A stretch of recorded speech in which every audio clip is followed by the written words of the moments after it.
નમસ્કાર. આખું અવલોકન ન્યૂઝ પર આપનું સ્વાગત છે.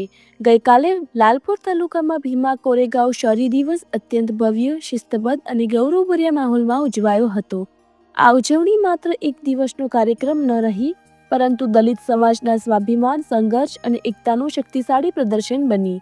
ગઈકાલે યોજાયેલા કાર્યક્રમમાં સરકારી નોકરીમાં સફળ થયેલા દલિત યુવાનોનું સન્માન કરવામાં આવ્યું. શિક્ષણ ક્ષેત્રે શ્રેષ્ઠ પ્રદર્શન કરનાર વિદ્યાર્થીઓને પ્રોત્સાહિત કરવામાં આવ્યા અને સમાજના ભવિષ્ય માટે શિક્ષણને કેન્દ્રમાં રાખી મજબૂત સંકલ્પ લેવાયો.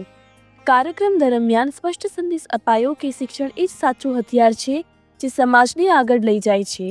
એપલ હોસ્પિટલના ડોક્ટર કલ્પેશ મકવાણાએ પોતાના સંબોધનમાં કહ્યું કે સમાજને લડવું હોય તો શિક્ષણથી લડવું જોઈએ, કારણ કે શિક્ષણ જ વિકાસનો માર્ગ બતાવે છે.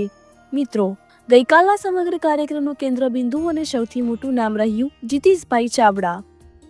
લાલપુર તાલુકા દલિત સમાજના પ્રમુખ તરીકે જીતેશભાઈ ચાવડાની નિમણૂક સત્તાવાર રીતે કરવામાં આવી, જે સમગ્ર સમાજના વિશ્વાસ અને એકમતનો સ્પષ્ટ સંકેત છે. જીતેશભાઈની આગેવાની, તેમની સક્રિય બોડી અને તેમની ટીમની મહેનત ગઈકાલે આખા કાર્યક્રમ દરમિયાન દલિત સમાજ માટે વાહવા અને ગૌરવનું કારણ બની રહી.